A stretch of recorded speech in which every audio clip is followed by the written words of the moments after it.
Okay, welcome back, gentlemen. We have the return of Smith, but this time there's no Steve. His partner isn't here.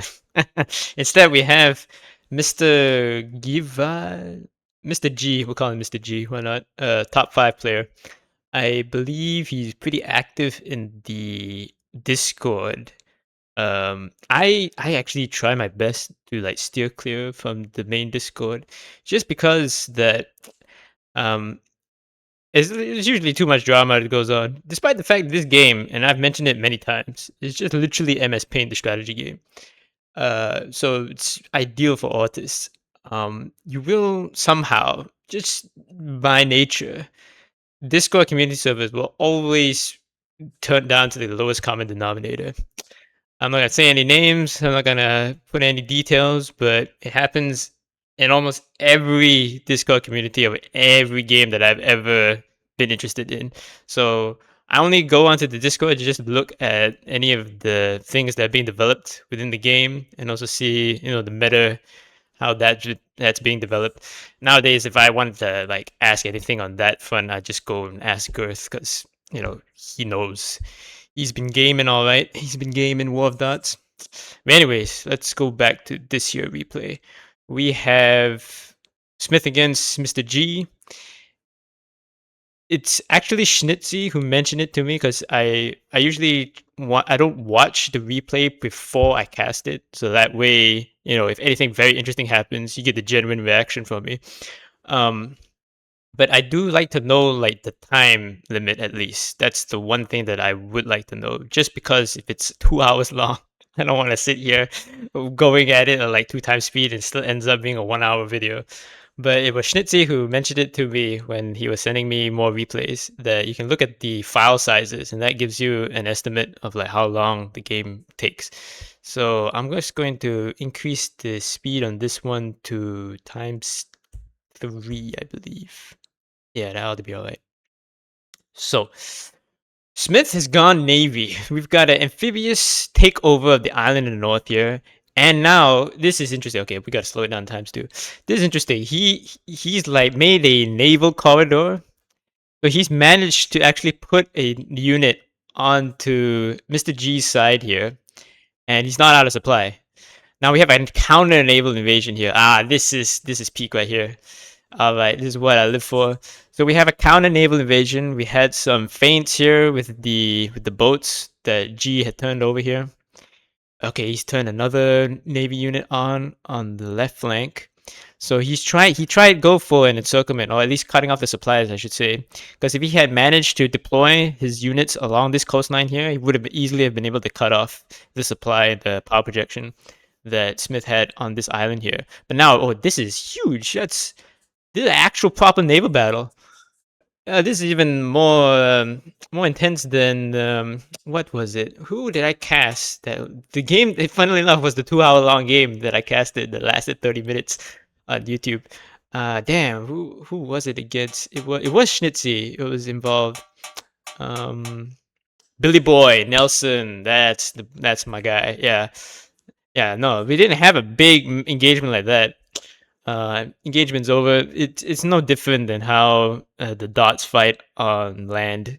The game is, the mechanics wise, it's just as simple as that. So you don't really need to really analyze it too much. I believe we have a withdrawal here from Smith.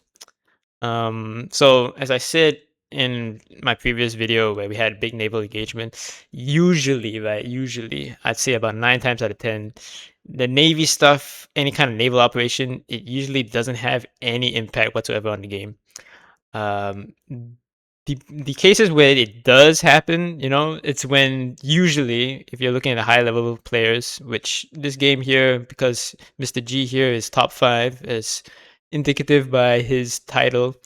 When you're talking high elo, high rank gameplays, it's usually the last Hail Mary play that somebody's gonna do because the situation is degraded to such a point that they've got to do something.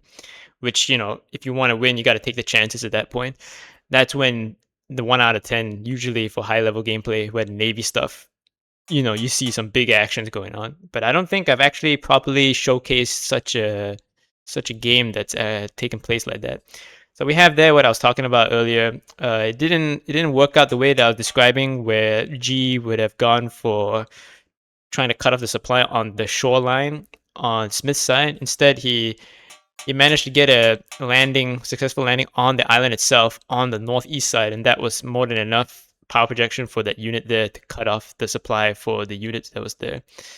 So there's that. Now, we've got engagements here between naval and land units. It's favored for the land units, but the problem here is that in terms of the morale and the health, that when this fight started, it's in favor of G here, which is kind of rare. And we have a heavy unit that's being deployed. Oh boy, okay, so we're going all in on this side. As mentioned before in other videos, usually once a battle occurs on like one flank, players usually will neglect the other flank just to keep the status quo. I used to think it was because of you know, players' inability to have like good micro, good situational awareness. That was a completely flawed idea and statement. It doesn't really matter like how good your micro is or whatnot. It's more like player psychology. At least that's my new running theory as to why the other flanks don't get played on.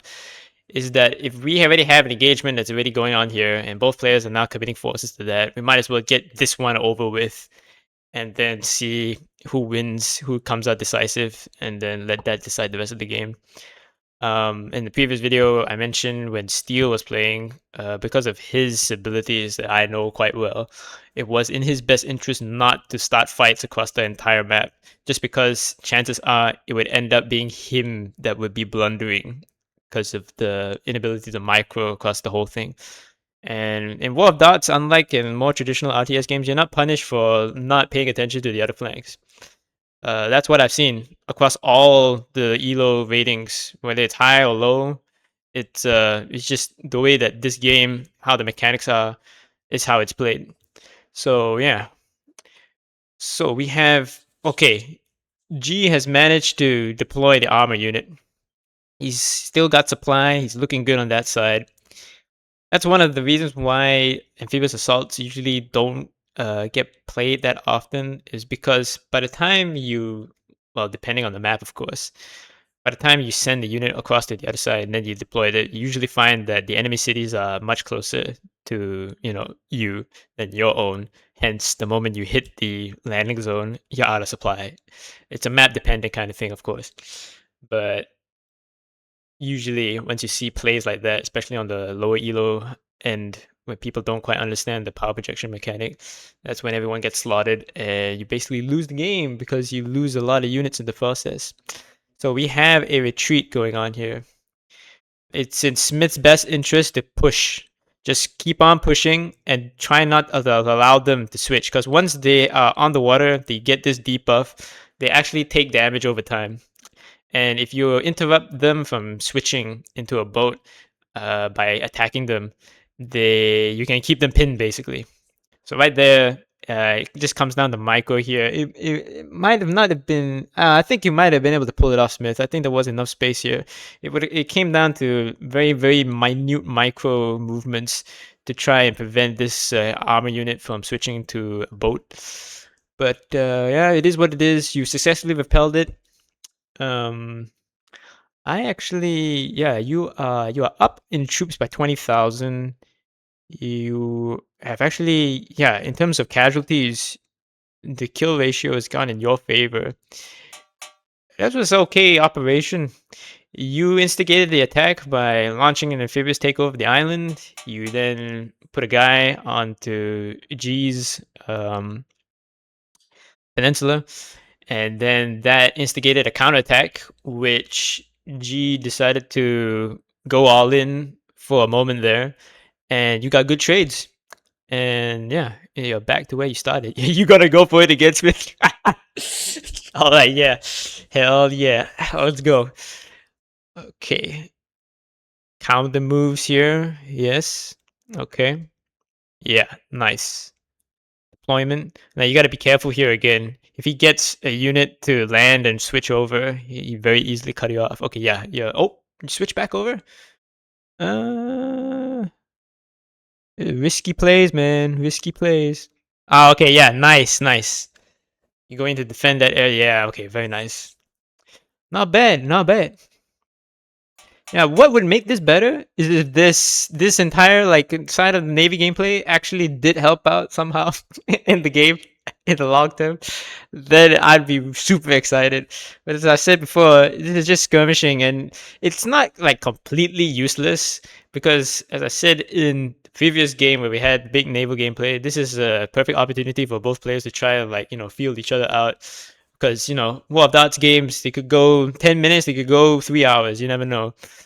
You just want trying to gauge in the environment there if you do end up losing, like let's say Smith loses both these units in the engagement here, just because of it being in the naval environment, G doesn't have that good of an opportunity to really push an advantage by knocking out these two units because logistically he would have been degraded and he has to take care of his supply lines if he's trying to push on to the other side. We have an armor unit that had just been eliminated on this bridge here.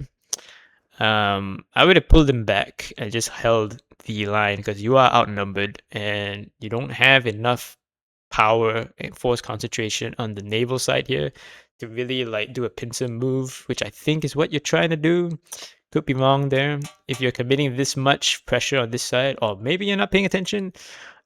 I think there's more of you not paying attention than trying to do a pincer maneuver. That's what I'm betting on right here. Just judging by how the moves are going. Yeah. Well, it's 12 minutes. I believe. Damn, gee, are you building tanks? Are both of you building tanks? Well, well, well. This is interesting. We're at the 12-minute marker. Nobody has made any significant gains anywhere. We've had a couple of ships just chilling out here, just staring at each other. That's Navy. That's Navy. It doesn't matter what kind of a naval game you're in. There's always a part in the naval game where everyone's just like sitting there looking at each other. That's the nature of naval warfare every now and then. But yeah, both of you guys are going tanks, aren't you? Oh my. I like it. I approve. It's a completely open plains territory, with the exception of this northern part here, where you've got some forests and mountains and hills. But we have navy gameplay and we're gonna have tanks. I love it. Okay, I'm gonna increase the replay speed here. So what to do? Stalemate. Both players chilling. It's just gonna come down to force concentration. Whoever can pump out these extra units faster, get them concentrated into a area or point where they have a slight advantage, and then immediately push. That's basically the only play you have here. Yeah.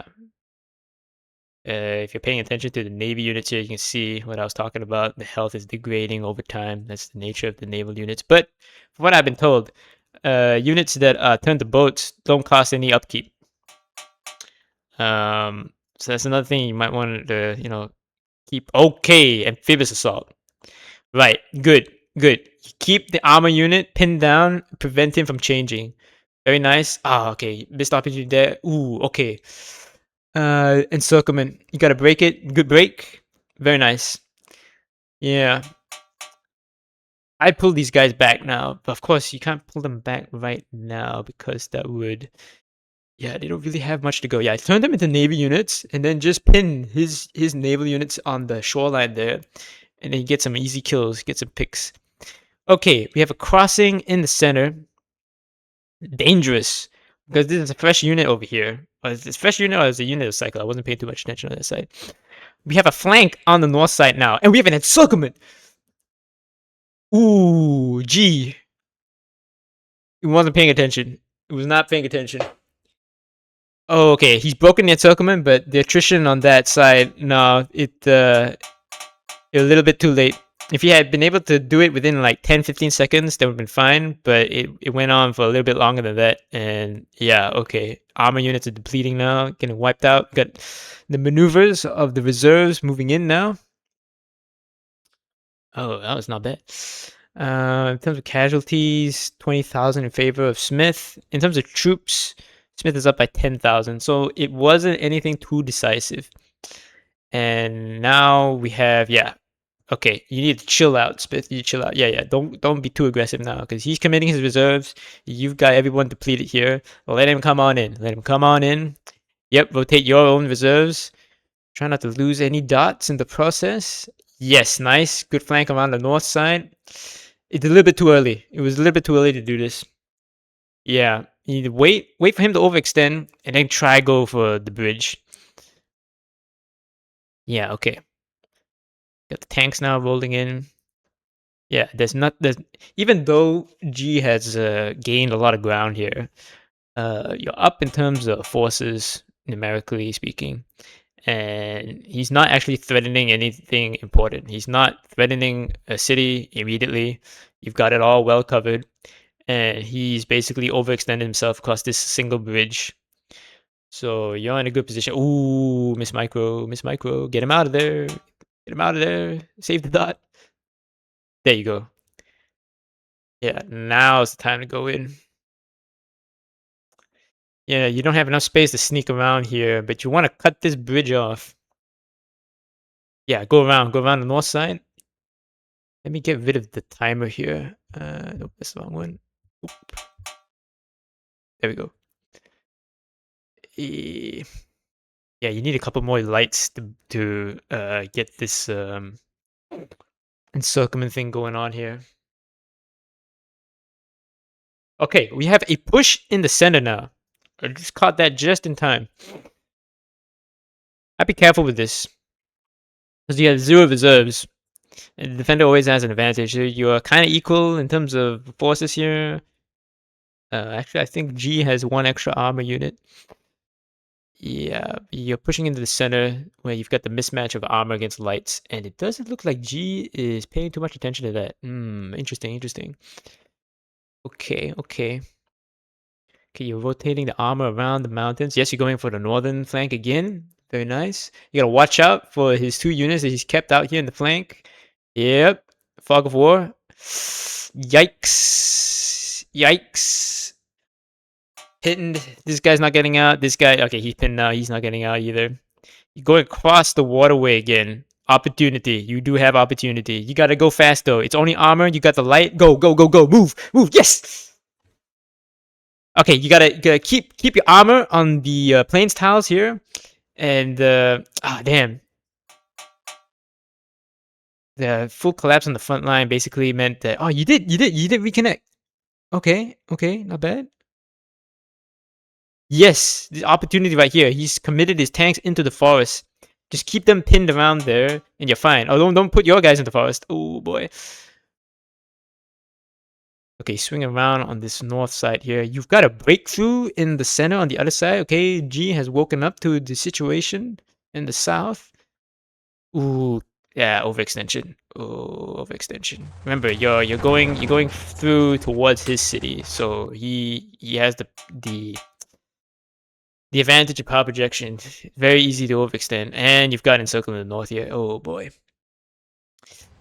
Right. Yeah, keep this tank pinned down there.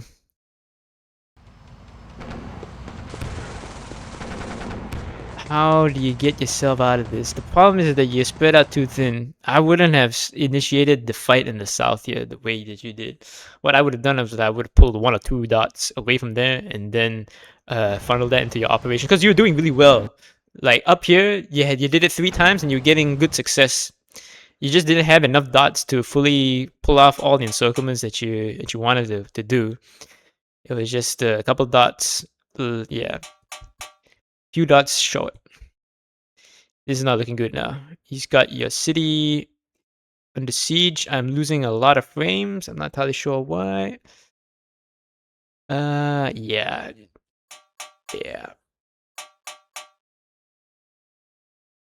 You're outnumbered 5-1 now in terms of troops. Casualties up by 100,000 or so. That city is about to fall, and he's laying siege to your. Oh, you got his capital? Okay. He's taking your city. You've traded. Right. Can you make a comeback from this? Dangerous.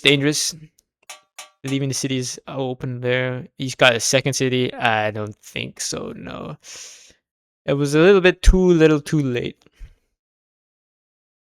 Yeah, I would have left the southern flank alone because you had the status quo established with G. You just want to pull off 1 or 2 units because he wasn't paying too much attention, mind you. So if you had like pulled off the 1 or 2 units to reinforce your operations in north there, you would not only have succeeded, but I'm pretty sure you would have gotten away with it because I don't think G was paying too much attention to that. And I don't think he would have risked trying to go in a full assault either because he hadn't massed any real reserves in the south. So even if he had gone on a full attack, all you need to do, and I've showed this many times before, just collapse the defenses around your cities, let him come in and overextend, and then you got him. The thing about War of Dots is that you can always see how many units are on the field at any one time. So even if he has units that are, behind the lines, out of the fog, in the fog of war, in the cities recycling, you can always check the troop counts and you can kind of judge because you're playing the game. Hopefully, you can kind of judge by how many dots you've lost versus how many dots you've eliminated. You can kind of judge like does he or does he not have a surprise force out there that's gonna like jump out on one of the flanks and start rolling me over. It's very rare to see games like that. I think the only real examples where I've seen that occur is Steve. He's done it many times, but funnily enough, he's never won the games that I've showcased where he's done that, where he's pulled off reserve units and your opponent, and in most of the cases, it was just Smith who was fighting at that time, uh, didn't realize and never quite properly took the contingencies necessary. But Steve usually, once he gets in deep, he overextends massively, and cutting his supplies very easy to stop the push once that occurs. But yeah, I like this game. I actually enjoyed this. Lots of naval gameplay, lots of amphibious assaults. Operation wise, it was very good to see Smith doing some things I've never seen him do before, and he was actually really close to getting some like really good wins. It's just like really minor detail. This is what happens once you start getting the good at the game. Is that it just comes down to like the small things now. It's not really so much as to the macro stuff as to boosting your economy, rotating, cycling, this, that, and the other.